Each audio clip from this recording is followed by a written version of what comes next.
Salve, camaradas! O tema do vídeo de hoje é o grande acordo nacional pela anistia.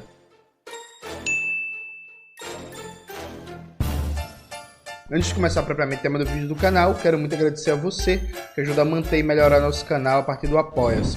Seu apoio é fundamental para a gente continuar o nosso trabalho. Se preferir, o Pix está aparecendo aqui como QR Code na tela do vídeo. Note, eu estou gravando esse vídeo de madrugada, na madrugada da segunda para terça. Tô com a insônia desgraçada. O Brasil, gente, o Brasil, ele não me deixa dormir. Vocês entenderam isso? O Brasil, ele não me deixa dormir. O Brasil tira o sono do trabalhador brasileiro. E eu terminei hoje, segunda-feira, de ver uma entrevista muito importante do Luiz Costa Pinto. O apelido dele é Lula.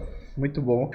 Genial, o jornalista Mauro Lopes, né? Além do Luiz ter dado uma entrevista maravilhosa, o conteúdo da fala dele, a condução da entrevista também do Mauro foi sensacional. E o Luiz comenta uma coisa que eu já venho analisando, acompanhando as notícias, já falei nas minhas redes sociais e que pra mim tá claríssimo, assim, tá configurado. Antes de entrar no argumento que eu quero, só dando um relato pra vocês. No sábado, tinha uma galera aí que tava na atividade em Brasília e tal, alguns colegas meus, eu troquei umas ligações, falei e tal, não sei o quê. E assim, é também pão comido em Brasília. Isso já tá na mídia burguesa e tal, vocês vão achar várias reportagens. O que aconteceu? Veja, preste atenção na linha do tempo. Final de abril, tava a jornalista Daniela Lima dando um furo de reportagem, que é o seguinte: ministros do STF estão incomodados com a falta de ação do governo Lula. Aí tem até uma aspinha, né? A direita chamam eles de comunistas, mas eles nunca leram Marx, não tem iniciativa política e tal. Veja, todo mundo que é ligado na conjuntura política, na cena política, percebeu que o governo Lula fez uma escolha de terceirizar o combate ao bolsonarismo para o STF. Claramente se estabeleceu ali uma divisão do trabalho. Que o STF fica com vocês, a repressão aos golpistas fica com vocês, prender um ou outro milico golpista fica com vocês, a gente, o governo Lula, não vai tocar em nada, terceiriza para o Xandão. Que, de certa forma, era o que já vinha acontecendo no governo Bolsonaro, especialmente na eleição de 2022, né? Um protagonismo do Alexandre de Moraes, como figura mais midiática do STF, no enfrentamento ali a algumas expressões golpistas do bolsonarismo. Quando a Daniela Lima dá essa notícia, veja, essa notícia não é, assim, ela não sai à toa, né? Ela não sai à toa, sabe? Inclusive, a fonte que a Daniela Lima afirma é um ministro do STF, que eu aposto que foi o Gilmar Mendes. O Gilmar Mendes, ainda no começo de abril, tinha dado uma entrevista que, de maneira cifrada, ele já reclamava um pouco de ação do governo Lula. Pois bem, em maio, começa a pipocar na mídia burguesa de maneira onipresente a ideia de que o Alexandre de Moraes está se encontrando com o Tarcísio, que o Alexandre de Moraes se encontrou com o Michel Temer, presta atenção, Xandão, se encontrou com o Michel Temer e que o Alexandre de Moraes e o STF como um todo e o judiciário como um todo ia dar um break na repressão aos bolsonaristas, muito no discurso de pacificar o país. Em seguida isso, o que foi acontecendo nas últimas semanas? Sérgio Moro foi absolvido, atenção. Cláudio Castro foi absolvido, e assim, detalhe, viu, gente? E o Luiz Costa Pinto, nessa entrevista, ele comenta isso, a absolvição do Cláudio Castro. Todos os que votaram afirmando que o Cláudio Castro criou um esquema de corrupção para comprar a eleição e foi absolvido. O Cláudio Castro foi absolvido. O Jorge Seife tem tudo para ser absolvido, o senador bolsonarista tem tudo para ser absolvido. Ninguém escuta falar mais dos militares, no caso do golpe do 8 de janeiro. Ninguém escuta falar mais de prisão de militares. Na prática, todo aquele furor com os golpistas abrandou.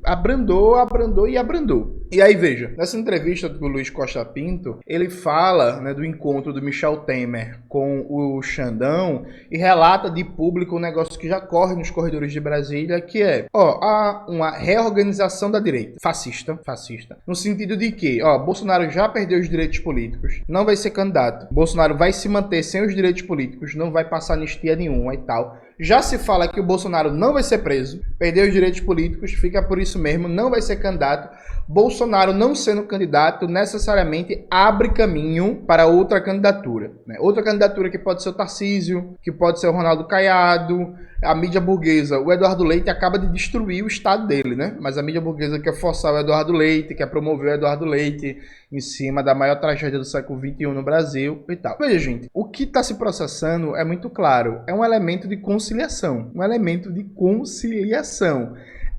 Bicho, já tiramos o Bolsonaro do processo eleitoral, a mídia burguesa, a burguesia, os militares, todo mundo. Ninguém tem problema com o programa político e econômico verbalizado por Bolsonaro. O problema é que Bolsonaro é tosco, é que Bolsonaro é disfuncional, é que Bolsonaro é instável, é que Bolsonaro é miliciano. Esse é o problema de Bolsonaro. Inclusive, gente, acho que é bom lembrar uma coisa pra vocês, viu? A gente passou 4 anos dizendo isso, viu? Lembrem disso. A gente passou 4 anos durante o governo Bolsonaro dizendo que o problema dos liberais, o problema da mídia burguesa, o problema desse povo com Bolsonaro não era o programa político-econômico radicalmente antipopular, antidemocrático e antinacional de Bolsonaro. O problema era só que Bolsonaro é tosco e bandidinho, né? Bandidinho, rachadinha, milícia, tráfico de droga, tráfico de arma e tudo que você imaginar. E aí antivacina, o genocídio durante a pandemia, mas assim, o problema não era o programa econômico. O programa econômico há uma concordância fundamental de vários setores da burguesia.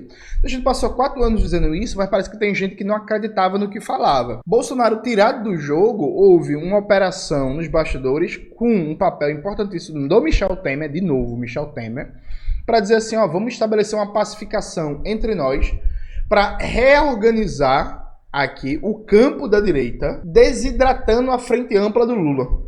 Desidratando a frente ampla do Lula, no sentido de que, veja, se, por exemplo, Tarcísio é candidato, o sonho de consumo da burguesia está realizado. É isso. Tem um candidato que defende com a mesma violência o programa econômico do Bolsonaro, só que sem as disfuncionalidades do Bolsonaro. Essa altura do campeonato é claríssimo para todo mundo a campanha declarada da mídia burguesa pró-Tarcísio, né? As matérias da Folha de São Paulo, do Globo, da Veja, do Estadão, a relação com o empresariado, assim. É claro para todo mundo o papel do Tarcísio sendo promovido como candidato e o Ronaldo Caiado ali correndo por fora. Fato concreto é que essa conciliação, ela inclusive acontece a olhos vistos e de forma escandalosa. Saiu na mídia burguesa também, inclusive ouvi isso no programa do Reinaldo Azevedo, ouvi na Rádio Band, que o Sérgio Moro se encontrou com o Gilmar Mendes. O Gilmar Mendes, que passou os últimos anos vociferando contra a Lava Jato, foi lá e se encontrou com o Gilmar Mendes.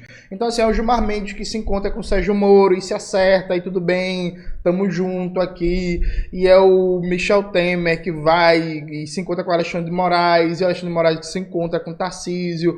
E aí também depois tem um jantar de Luciano Huck com o Tarcísio, com o Roberto Campos Neto. Há uma reorganização do campo burguês. E a perspectiva é...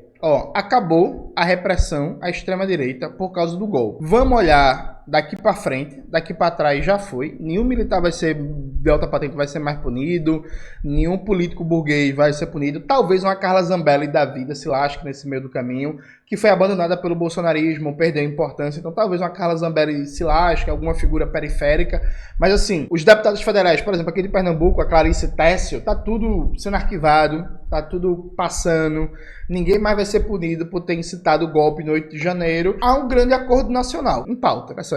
Um grande acordo nacional de anistia. Um grande acordo nacional de anistia. E aí, o pressuposto para mim desse acordo nacional, que pode dar errado, veja, isso é uma tristeza, presta atenção. Sabe qual é o maior risco desse grande acordo dar errado? É o Bolsonaro. Porque o Bolsonaro pode não aceitar de só transferir sua popularidade, por exemplo, para um Tarcísio ou para um Caiado, e pode querer, no caso dele não ser candidato, empurrar um dos filhos dele, para ele ter controle direto, sabe? Aí o negócio pode degringolar.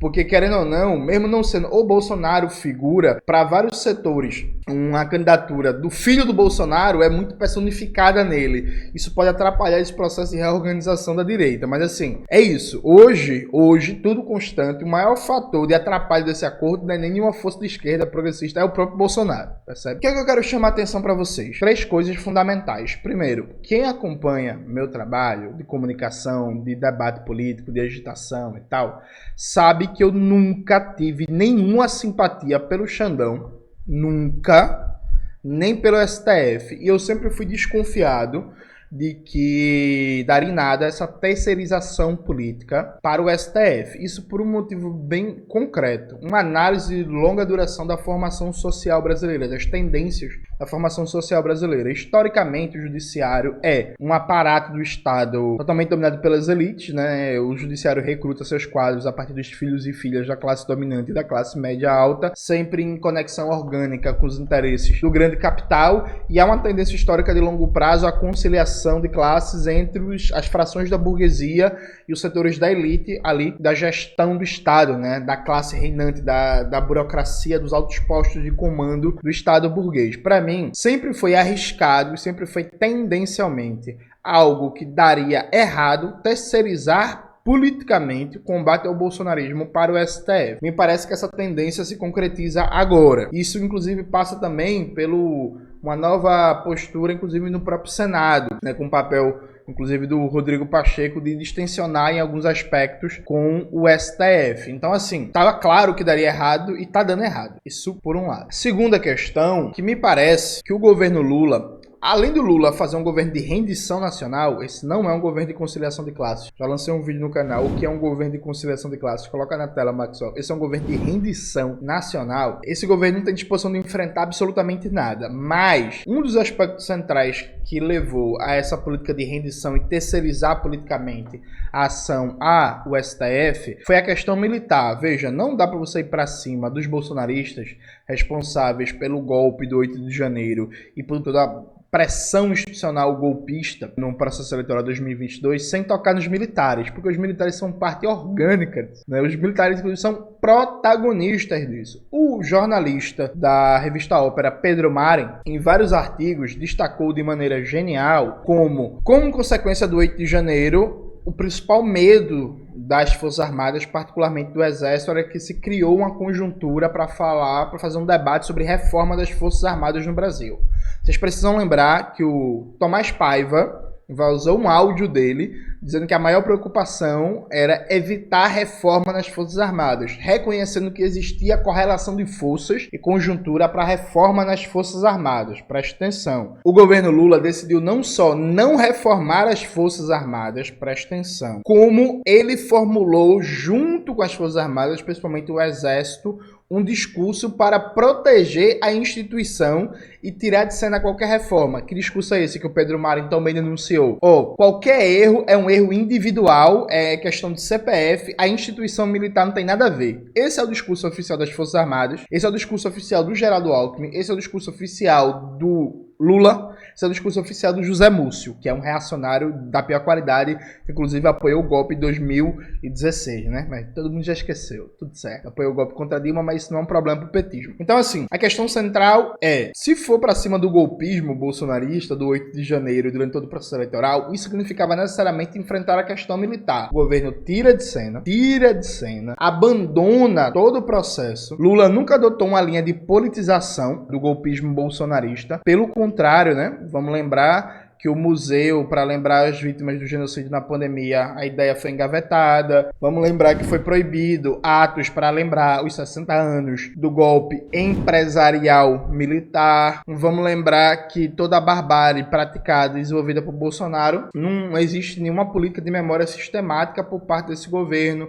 Vamos lembrar que a Comissão de Mortos e Desaparecidos Políticos, até agora, pelo menos não tinha sido até o começo do mês, não foi recriada. Se já foi, eu estou desatualizado. Eu não vou parar esse vídeo de madrugada para pesquisar isso agora, mas pelo menos até o começo de maio, finalzinho de abril, começo de maio, essa Comissão de Mortos e Desaparecidos não tinha sido ainda recriada, estava engavetada. Então, assim, o governo fez de tudo para, não é comigo, sai daqui, fica aí pro STF, fica aí pro Xandão. E também, né, gente, vale lembrar que na posse de Lula, os gritos onipresentes eram sem anistia, sem anistia.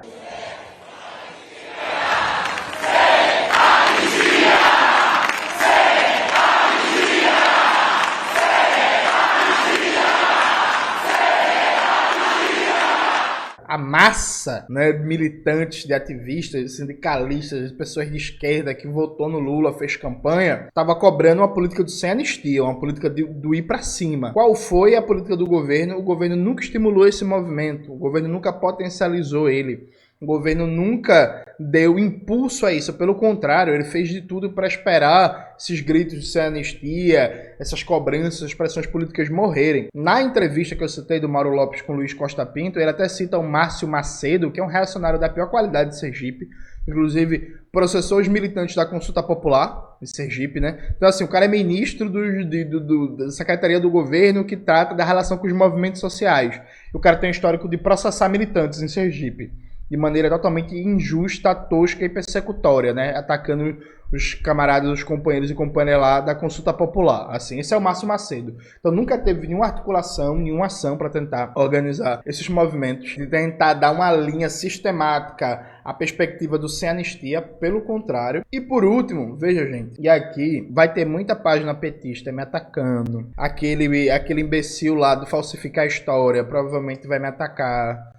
Tudo certo, mas vamos aqui dar a palavra concreta. Hoje, o governo Lula não tem nenhuma iniciativa política para conter o desmanche da Frente Ampla que ele liderou na eleição de 2022 e sua reorganização à direita. Hoje, é do interesse objetivo do governo Lula que o Bolsonaro se mantenha uma figura política relevante e que a liderança da extrema-direita não vá para o Tarcísio ou para o Caiado, porque se for para o Tarcísio ou para o Caiado, fica muito mais difícil produzir em 2026 a retórica democracia versus fascismo. Por quê? Eu não acho que o Tarcísio é fascista, eu acho.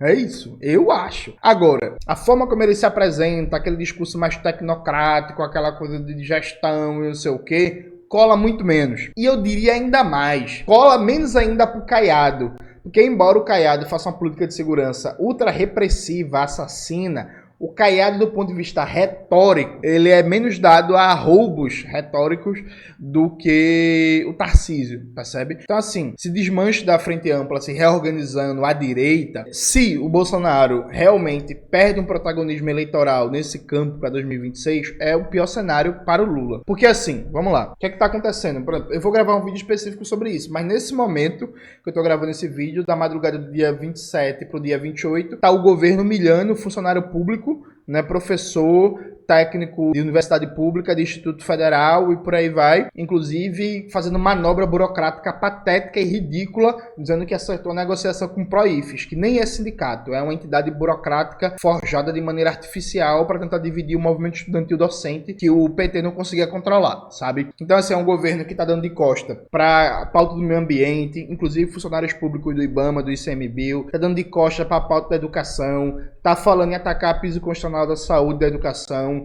tá falando em atacar a aposentadoria, congelar a aposentadoria, tá a Haddad e a Simone Tebet falando em congelar aposentadorias. É um governo que não vai cumprir nenhuma das suas principais promessas de campanha. Reversão da contra-reforma trabalhista, esqueça. Reversão da contra-reforma da Previdência, esqueça. Restatização da Eletrobras, esqueça.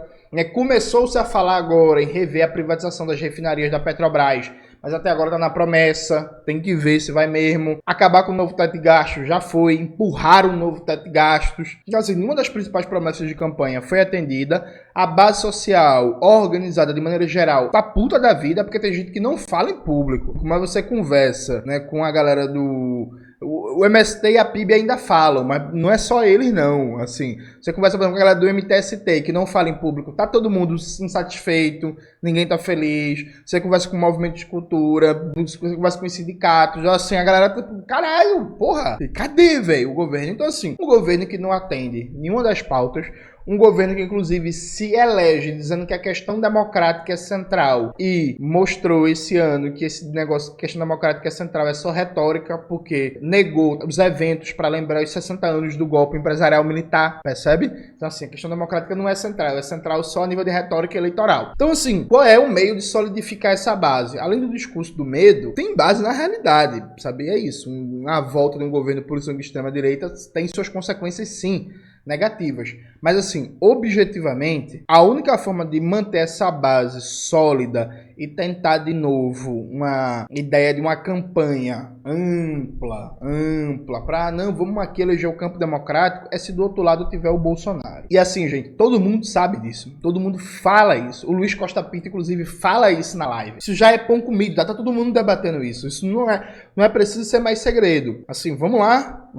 A burguesia entendeu muito bem que, tirando o Bolsonaro do jogo eleitoral, é fundamental dar força eleitoral própria para uma figura como o Tarcísio e não depender da indicação do Bolsonaro. E aí, correndo por fora, vem o Ronaldo Caiado. Porque justamente a lógica deles é, bicho, se o Tarcísio for forte, né, mesmo sem um acento marcado da mão pessoal do Bolsonaro, a retórica democracia versus fascismo se esvazia, perde sua eficácia eleitoral e o caminho para a vitória da extrema-direita está pavimentado nas urnas. Então vejam, o governo Lula, ele assiste passivo, essa é a palavra, ele assiste passivo a reorganização da extrema-direita. E aqui tem um jogo, para concluir o raciocínio, que é um jogo fantástico, que é a burguesia brasileira, ela olha para a política de austeridade e eles sabem fazer conta, viu, gente? Eles sabem de análise. Eles sabem que com a política de austeridade para um governo que tem uma retórica popular para a classe trabalhadora, né, colocar o pobre no orçamento e o rico no imposto de renda, uma política de austeridade é a melhor forma de você quebrar as pernas de popularidade de um governo. Então, eles cobram cada vez mais uma política de austeridade cada vez mais rígida para manter o apoio ao governo. Uma pressão permanente. Bora, corte gasto. À medida que o governo responde a essa agenda política, ele vai perdendo popularidade e, para além da popularidade, perdendo inclusive capacidade de encantamento, assim, perdendo capacidade de mobilização, perdendo capacidade de gerar entusiasmo, porque assim, viu, gente, tirando o petista mais fanático que ama o Lula, não importa o que ele faça, de verdade assim, inclusive nas próprias bases do PT, eu desconheço uma pessoa que diga assim, não, o governo tá ótimo. De verdade, assim, de verdade. Eu não conheço uma pessoa que diga assim, não, o governo tá ótimo, tá foda, bom pra caralho. O que acontece é algumas pessoas justificarem, o Congresso é difícil, correlação de forças e tal. Mas repare, essas mesmas pessoas, se você conversasse com ela 2, 3 anos atrás, elas diriam que o Lula é mágico porque o Lula é um gênio da política e que o Lula ia resolver tudo, né? Mas agora o discurso mudou. Mas enfim. Então assim, para além do elemento da popularidade, há um derretimento de encantamento, de esperança, de expectativa,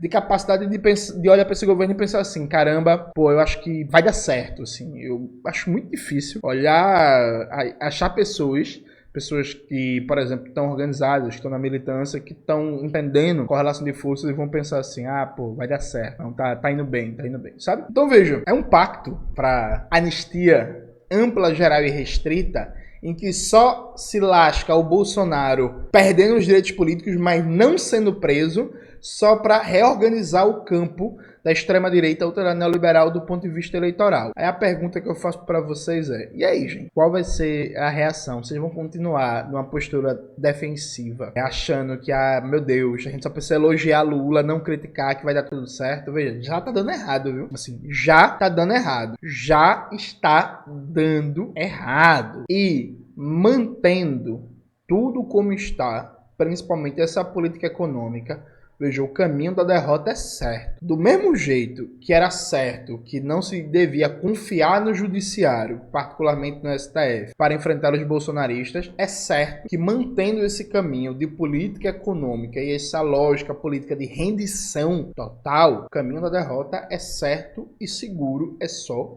uma questão de tempo. É isso, galera. Espero que vocês tenham gostado do vídeo de hoje do canal. Não se esqueça de se inscrever no canal, ativar o sininho, curtir esse vídeo, compartilhar tudo isso que vocês já sabem. Um beijo e até a próxima.